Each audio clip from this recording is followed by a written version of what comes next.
তো হ্যালো বন্ধুরা, দেখো আজকে আমি সজনে ফুল পাড়ছি। সকাল সকাল দেখো আমাদের গাছে কত সুন্দর সজনে ফুল হয়েছে। আর এখানে সারা বছরই মাঝে সজনে ফুল হয় আমাদের এই গাছটাতে, 12 মাসই হয়। এই দেখো ফুলগুলো কি সুন্দর হয়েছে, এখনো ফুটেছে, কিছুটা কিছুটা ফোটেনি।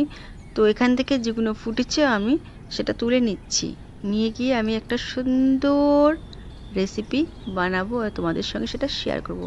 তো দেখো এই যে আমি তুলে নিয়েছি মোটামুটি ফুল। এবারে এগুলোকে আমি ছাড়িয়ে নেব একটু করে। দেখো কত সুন্দর দেখতে লাগছে, অনেকটাই হয়েছে না বলো? পাতা শুদ্ধ দেখো, দারুণ খেতে লাগে। কিন্তু এর বড়া তোমরা যখন খেয়েছো কি না, পকোড়াটা হেব্বি সুন্দর লাগে খেতে। তো আমি, আমার বাচ্চারাও খুব ভালোবাসে। এবার আমি করব। দেখো এখানে আমি পেঁয়াজ কুচি নিয়েছি, লঙ্কার গুঁড়ো, নুন, জিরের গুঁড়ো, ধনের গুঁড়ো। এখানে দেখো এই যে ফুলটাকে ধুয়ে নিয়েছিলাম, এভাবে কুচিয়ে নিয়েছি। এবার এগুলোকে একসঙ্গে আমি ভালো করে মাখিয়ে নেব। এই যে পেঁয়াজ কুচি নিয়েছি, দেখো কতটা, একটা পেঁয়াজ কুচি নিয়েছি, এবার একটু রসুনও দিয়েছি। দেখতেই পাচ্ছ সব মশলা দেখতে পাচ্ছ, এই যে রেখেছি। এবারে দেখো বেসনও দিয়েছি, চালের গুঁড়োর সঙ্গে অ্যাড করলে আরও সুন্দর হয়।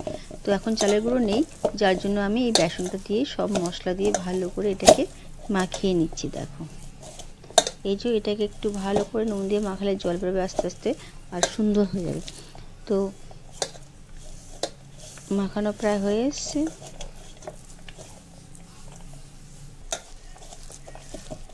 এই দেখো গরম গরম ভাতের সঙ্গে যখন খাবে খুব সুন্দর লাগবে, বা শুধু খেতেও ভাল লাগে।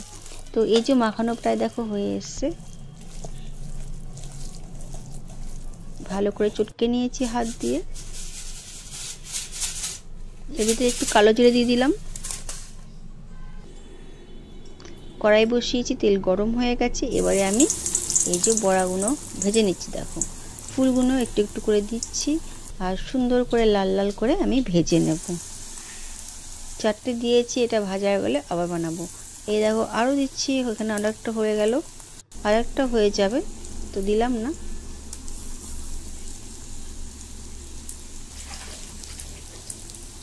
একটু কম তেলে ভাজা করছি, বেশি তেলে আমি খাই না, শরীরের পক্ষে খারাপ, এই জন্য। দেখো এই যে এবারে এটাকে আমি একটু পরে উল্টে দেবো, একটু লাল লাল হয়ে আসবে তখনই এটাকে উল্টে পাল্টে দেবো। দেখো উল্টে দেওয়া হয়ে গেছে। এইবারে দেখো এটাকে চারিদিক থেকে ছাড়িয়ে ছাড়িয়ে দেওয়া হচ্ছে,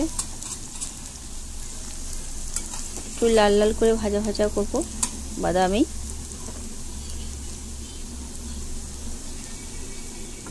অল্প আঁচ, মানে খুব জোরে দিলে কি বলো তো ধরে যাবে, নিচে তলা লেগে যাবে, এই জন্য অল্প আঁচ বাড়িয়ে ধীরে ধীরে করে ভাজতে হবে, তাহলে ভেতরটাও হবে একদম মুচমুচে হবে। এই দেখো হয়ে গেছে ভাজা, এবারে আমরা খাবো।